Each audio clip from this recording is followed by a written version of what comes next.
안녕하세요. 러브시드니입니다. 오늘도 저의 디지털 가든 러브시드니 브이로그에 찾아와 주셔서 감사합니다. 제가 하는 일이 영주권이 되는 부족 지구권이라는 이야기를 들어서 확인해 보니 사실이더군요. 항상 인력이 부족하다는 건 피부로 느껴오긴 했는데 2023년 5월부터는 아예 영주권 신청이 가능한 직종에 포함이 되어 버렸어요. 게다가 간호사, 회계사처럼 높은 영어 점수나 학력을 요구하지도 않으니 이건 그냥 거의 영주권을 내준다는 수준인 거죠. 영주권을 생각하고 계신 분들에겐 아주 좋은 기회인 것 같아요. 지금 보고 계신 기사는 퀸즐랜드 뉴스레터인데요. 이 법은 연방정부 법이기 때문에 모든 주에서 동일하게 적용이 되는 법입니다. 이번 5월부터 영주권 신청이 가능한 직종에는 Aged Care Worker, Disability Care Worker, Nursing Support Worker, Personal Care Worker 등이 있습니다. 제 직업은 바로 Disability Support Worker입니다. 제가 근무하는 곳은 그룹홈이라는 하우스입니다. 이스트우드 쪽의 5bedroom 하우스에서 근무를 하는데 저희 회사는 이런 하우스를 몇백 개 운영하는 회사입니다. 이 집에는 5명의 장애인들이 거주하는데 3명은 오티즘, 그리고 나머지 2명은 cerebral palsy, 한국말로는 뇌성마비입니다. 이분들은 혼자서는 요리나 샤워, 식사 등의 일상생활이 불가능하시기 때문에 저 같은 서포트 워커들이 하루 24시간 필요하십니다. 저의 티피컬 하루는 아침 6시 30분이나 7시까지 출근해서 5명의 하우스메이트들을 깨우고 아침 차려주고 샤워를 도와주고 옷 입혀주고 그리고 각자의 데이 프로그램에 등원할 준비, 예를 들면 도시락 싸고 물병 챙기고 선크림 발라주고 등등입니다. 그리고 데이 프로그램으로 데려다 주거나 또는 거기서 와서 픽업을 해가고 나면 그리고 나서는 나이가 많거나 또는 다른 이유로 더 이상 데이 프로그램에 가지 않고 집에 하루 종일 있는 하우스메이트들을 돌보는 일로 남은 오전 시간과 오후 시간을 보냅니다. 이때 하는 일은 대부분이 이분의 컨디션이 좋은 날은 함께 외출을 하고요.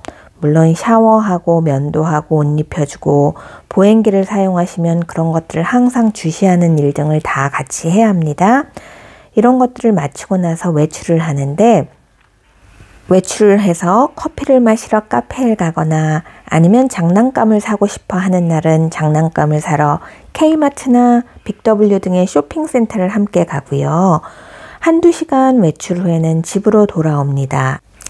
그러면 아프터눈 팀들이 근무를 시작하고 인수인계 후에 2시 30분이나 3시에 퇴근을 합니다. 오후 근무를 하는 날은 1시 30분 또는 2시부터 8시간 근무를 하는데 그 시각에 필요한 비슷한 내용의 일들을 하게 됩니다. 오티즘인 3분은 신체적으로는 장애가 없는 상태라서 걷고 씻고 먹고 하는 데는 크게 도움을 주지 않아도 되고 다른 뇌성마비인 2분은 한 분은 뇌성마비에 뇌손상도 되신 분이어서 목 아래로는 다 마비가 되어서 본인의 의지대로 움직여지는 건 눈동자밖에 없는 분입니다. 또 다른 한 분은 허리 아래로만 마비여서 말도 하고 생각하는 지적인 능력도 거의 보통의 성인과 비슷하나 항상 휠체어에서 생활하는 분입니다. 그래서 이 2분은 샤워는 말할 것도 없고 화장실 가기 또는 식사 시간, 풀 서포트가 필요합니다. 이 5명을 3명의 서포트 워커가 근무하며 돌보기 때문에 업무 로드는 그다지 헤비하지 않습니다. 개인적으로는 이 일을 하며 제일 힘든 건 패드 갈며 대소변을 처리하거나 이런 것들은 아니고요. 정신적으로 이분들의 챌린징 비헤이비어를 감당하기가 힘든 때가 있습니다. 육체적으로는 휠체어 미는 건데 현재 제가 근무하는 곳은 다 전동 휠체어를 타시기 때문에 그런 문제는 없습니다. 그러니 결국은 이분들의 챌린징 비헤이비어가 제일 큰 어려움인데 다행히도 그런 경우가 자주 있지는 않습니다. 그리고 또한 저는 거의 항상 걷기 운동을 하고 산책이죠. 또 여행도 자주 떠나는 등 저희 멘탈 헬스를 항상 염두에 두어 번아웃 증후군에 빠지지 않도록 신경을 쓰고 있습니다. 하지만 이 Disability Support Worker라는 직업은 제가 23년간 호주에서 해온 모든 직업 중에서 제일 보람있고 업무 로드나 스트레스가 적고 그에 비해 보수는 좋은 일이랍니다. 아니, 도대체 그전에는 무슨 일을 해왔냐고요? 바로 직전은 시드니 국제공항에서 커스터머 서비스 일을 했고요. 그리고 그전에는 사무실에서 근무했어요. 그런데도 이 일이 제일 쉽게 느껴지는 건 아마 제 적성에 맞기 때문이 아닐까라는 생각을 해봅니다. 이 하우스에는 근무하는 우리 팀이 총 10명, 그리고 하우스 매니저 1명, 총 11명이며 그 중에 호주 사람 5명, 영국 사람 1명, 인디안 1명, 필리피노 2명, 그리고 저 한국 사람 1명입니다. 이 이외에도 무수하게 많은 캐주얼 스타프들이 오전, 오후, 그리고 나잇 근무를 합니다.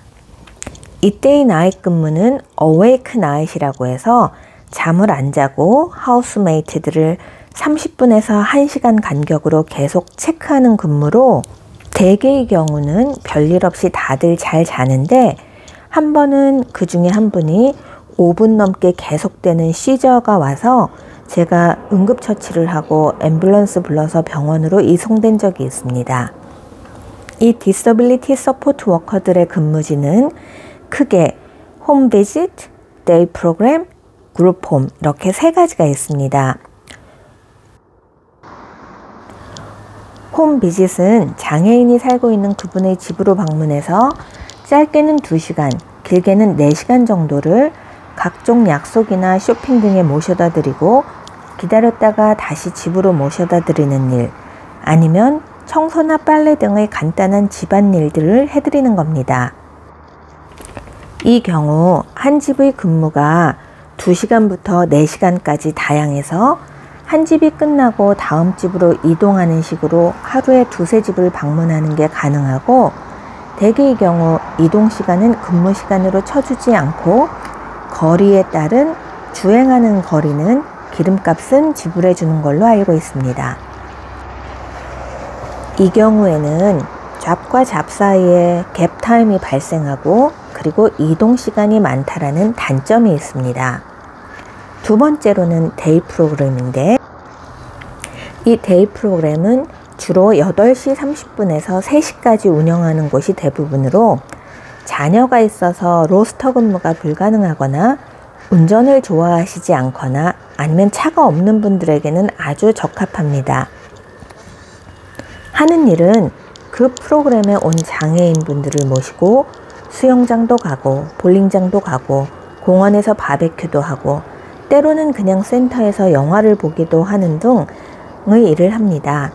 장점은 근무 시간이 좋다라는 거, 그리고 단점은 페이가 적다라는 겁니다. 세 번째로는 그룹홈. 제가 앞에 말씀드린 제 근무지가 바로 그룹홈입니다. 호주에는 장애인들을 위한 이런 그룹홈들이 아주 많이 있어서 장애를 가지고 태어났다 하더라도 성인이 되면 집에서 나와 부모로부터 독립하는 것이 가능하도록 도와줍니다. 제 근무지의 5명 중에 3명은 20년 넘게 이 집에서 함께 산 50이 넘은 하우스메이트들이고요. 나중에 들어온 2명은 부모님과 살다가 부모님들이 너무 연로해지셔서 더 이상 신체 장애가 심한 자녀들을 돌보기가 너무 힘들어지자 각각 27살, 28살의 나이에 제가 근무하는 그룹홈으로 들어와서 본인은 물론이고 부모님들도 아주 만족스러운 생활을 하고 있습니다. 이 그룹홈의 장점은 긴 근무 시간, 그리고 페이도 좋고요. 단점은 자칫하면 너무 힘든 집이 걸릴 수도 있다는 것입니다. 저는 시드니 국제공항에서 근무를 하다가 코로나가 터졌고 처음에는 잡키퍼를 받았는데 기간이 길어지자 리던던시 패키지를 받고 퇴사를 하게 되었습니다.